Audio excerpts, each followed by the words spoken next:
இப்போது புதிய அறிமுகம் ஆச்சி ஹோட்டல் சாம்பார் 50 கிராம் ரூபாய் 20 மட்டுமே.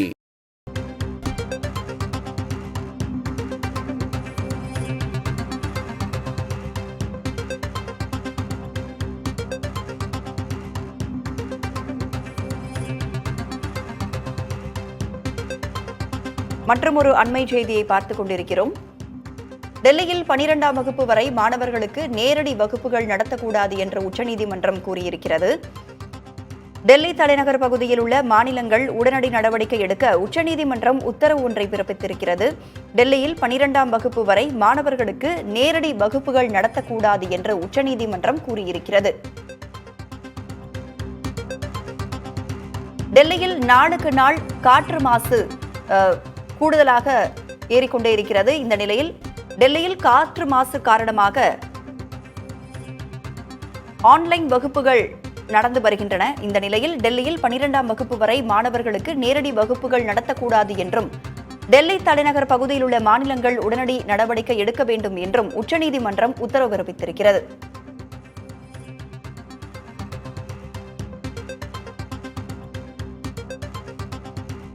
கூடுதல் விவரங்களோடு செய்தியாளர் நிரஞ்சன் நம்மோடு இணைந்திருக்கிறார். நிரஞ்சன், டெல்லி தலைநகர் பகுதியில் உள்ள மாநிலங்கள் உடனடி நடவடிக்கை எடுக்க உச்சநீதிமன்றம் உத்தரவை பிறப்பித்திருக்கிறது. என்ன மாதிரியான நடவடிக்கைகள் வருங்காலங்களில் எடுக்க வாய்ப்புள்ளது?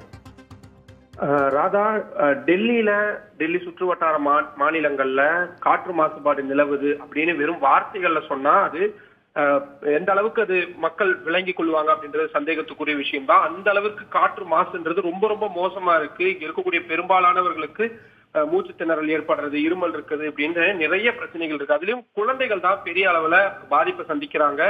நூத்துக்கணக்கான விமானங்கள் ரத்து செய்யப்படுது, இல்ல காலதாமதமா போகுது அப்படின்னா எந்த அளவுக்கு நிலைமை மோசமா இருக்குன்னு பார்க்கலாம்.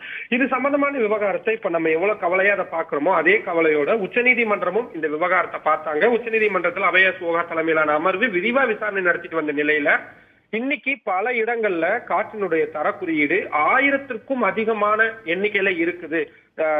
சென்னையில ஒரு 200-300 நாளே அவ்வளவு பெரிய பிரச்சனை இருக்கும், அவ்வளவு கருத்துக்கள் வரும். ஆனா இங்க சர்வசாதாரணமா 600, 700, 1000 இந்த தர குறியீடு ரொம்ப மோசமான நிலையில இருக்கு. அதனால மாணவர்கள், குறிப்பா டெல்லி மற்றும் அதன் சுற்று வட்டார மாவட்டங்களா உத்தரப்பிரதேசம், ஹரியானா உள்ளிட்ட மாநிலங்களுடைய மாவட்டங்கள் இருக்கு. அங்க மாணவர்கள் பள்ளிகள்ல 12ஆம் வகுப்பு வரைக்கும் பிசிக்கல் கிளாஸ் நிச்சயமா கூடாது அப்படின்ற ஒரு உத்தரவு போடப்பட்டிருக்குது.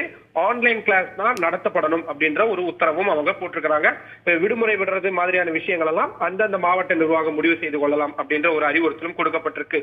ஒரு சுகாதாரமான மாசுபாடு இல்லாத ஒரு சுற்றுச்சூழல்ல குடிமக்கள் வாழணும் அப்படின்றது ஒவ்வொரு மாநில அரசும் மத்திய அரசும் மேற்கொள்ள வேண்டிய அரசியல் சாசன கடமை, கான்ஸ்டிடியூஷனல் ஆப்ளிகேஷன்ஸ் என்ற வார்த்தையை நீதிபதிகள் பயன்படுத்தியிருக்காங்க. இந்த வார்த்தைகள்லாம் ரொம்ப சிவியரான டைம்ல மட்டும்தான் நீதிபதிகள் பயன்படுத்துவாங்க. அந்த அளவிற்கு சிவியரான ஒரு நிலைமை தான் இப்போ டெல்லியும் மற்றும் அதன் சுற்றுவட்டார பகுதிகளில் இருக்கிறத பார்க்க முடியுது. மாணவர்கள் நிச்சயமா அவங்க பள்ளிகளுக்கு பிசிக்கல் கிளாஸ் அட்டன் பண்ணக்கூடாது அப்படின்ற ஒரு உத்தரவு போடப்பட்டிருக்கு. சரி, மாநில அரசுகளுக்கு வேற என்னென்ன உத்தரவு அப்படின்னா, பயிர் கழிவுகள் எரிக்கிறது அப்படின்றதுதான் இந்த விவகாரத்தோட மிக முக்கியமான மையப்புள்ளியா இருக்கு. நாசால இருந்து கிடைக்கக்கூடிய சேட்டலைட் புகைப்படங்கள், ஒரு கொரியாவுடைய சேட்டலைட் அனுப்பக்கூடிய புகைப்படங்கள், இஸ்ரோ கொடுக்கக்கூடிய தரவுகள் எல்லாத்தையும் வச்சு பார்த்தா இது பெரிய அளவுல நடக்கக்கூடிய விஷயமா இருக்கு. சம்பந்தப்பட்ட மாநில அரசுகள் இந்த பயிர் கழிவுகள் எரிக்கிறத தடுக்கிறதுக்கான உச்சபட்ச நடவடிக்கையை, கடும் நடவடிக்கையை எடுக்கணும் அப்படின்ற ஒரு உத்தரவு போடப்பட்டிருக்கு. ஸ்டேஜ் 4 அப்படின்னு நிலைமை கைமீறி போகும் பொழுது ஸ்டேஜ் 4 நிறைய மெத்தட்ஸ் இருக்கு. கட்டுமானங்கள் நிறுத்தப்படணும், அதே மாதிரி கனரக வாகனங்கள் டெல்லிக்குள்ள நுழையாம இருக்கணும். இது மாதிரி நிறைய கட்டுப்பாடுகள் செக்ஷனா கொடுத்திருப்பாங்க.